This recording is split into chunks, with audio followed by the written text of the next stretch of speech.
ملکہ آپ بتائیے گا کیوں بیک وقت سارے اتحادی ناراضی کا اظہار کر رہے ہیں؟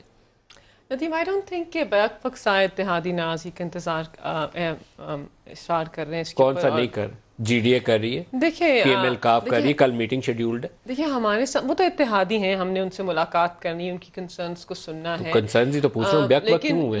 لیکن ایم کیو ایم نے کھل کر ایک ایشو سامنے ریز کیا ہے. خالد مقبول صدیقی صاحب نے ریزائن بھی کر دیا ہے انہوں نے کیبنٹ وزارت سے. چھوڑی ہے لیکن باقی بھی وزارت اپنے چھوڑی ایشوز ہے ریز لیکن کر رہے ہیں. حکومت نہیں چھوڑی ہے. دیکھیں پولیٹیکل پارٹیز جو کولیشن گورنمنٹس لیڈ کرتی ہیں ان کے اندر ایسے اعتراضات سامنے آتے ہیں. ہمارے اتحادی ہیں، سب احترام کرتے ہیں. ان سب کے اپنے اپنے پولیٹیکل پارٹیز کے کچھ پوائنٹس تھے، کچھ ایجنڈا سے، کچھ ایشوز تھے جو سامنے آئے تھے جب ہم حکومت بنا رہے تھے، تو ہم سب ان سے واقف ہیں، ہم ان سے ڈیل بھی کر رہے ہیں.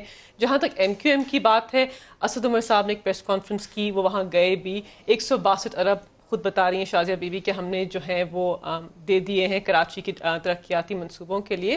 سو we are well aware of all the difficulties. لیکن ایک ایشو جو یہاں پہ مس ہو رہا ہے، جس کے بارے میں ہم ندیم بات نہیں کر رہے، دو امپورٹنٹ ایشوز ہیں. پرائمری ایشو ایک تو یہ ہے کہ سندھ کے اندر ایک غیر فعال اور ایک weak local government system in place ہے. And we can not overlook that کہ ایک ایسا local government system in place ہے جو سندھ کی عوام کے لیے ڈیلیور نہیں کر سکا، اور یہ مصیبتیں اور ساری مشکلات ہم نے کریٹ نہیں کی. تو وہ تو obviously ایشو درپیش ہے، اور M Q M weak local government system کو ہیڈ کر رہی ہے. دوسری بات یہ ہے کہ پچھلے 10 سال میں سندھ کے اندر 1500 ارب خرچ کیے گئے ترقیاتی منصوبوں کے اندر. آج تک کسی کو یہ نہیں پتا کہ ان ترقیاتی منصوبوں کے ساتھ ہوا کیا. So we are not aware of that. Pakistan تحریک لیکن اس وقت انصاف کی سوال یہ کوalition نہیں ہے کہ گورنمنٹ پیپلز آئی. پارٹی نے وہ 1500 ارب کھا لیا، آپ پکڑ لیجئے ان کو. میرا تو جی وہ سوال تو یہ ہے کہ دیکھیے، آپ کے اتحادی آپ سے پانچوں کیوں خفا ہیں، اس کا جواب نہیں مل رہا. انہوں نے کھائے ہوں گے، نہیں آپ ہم پکڑے سے انہیں. اتحادی سارے خفا نہیں ہیں، ہم مل جل کر ان سے سارے ایشوز کون ریزالو سا کریں خفا گے. نہیں ہے اس ان وقت؟ کی کنسرنس ہیں ندیم، ان کی باپ کنسرنس. پارٹی ہے، وہ مینگل صاحب کی پارٹی ہے، جی دیکھیں ڈی اے ہے، ندیم، ایم کیو ایم ہے، ان کے کاف لیگ ہے.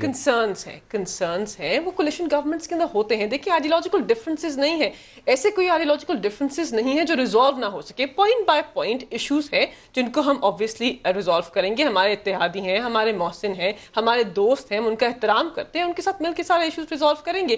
پیپلز پارٹی نے بھی ایک بڑی سلم میجورٹی کے ساتھ گورنمنٹ رن کی تھی ان دی پریویس ٹینیور، اور یہ بھی ان سارے ایشوز سے واقف ہیں. یہ پالیٹکس کے اندر، 2008 سے 13 جس طریقے پارلیمنٹ سے کے انہوں نے اندر حکومت چلائی تھی، اس کے بعد یہ ہار گئے تھے، اس یہ لیے کہ یہ کمزور حکومت تھی، اور کمزور حکومت کا پھر اینڈ رزلٹ نہیں، اچھا نہیں ہم تھا. ایک کمزور حکومت نہیں ہے، 2013 میں نون ہم لیگ ایک جیت گئی کمزور تھی. حکومت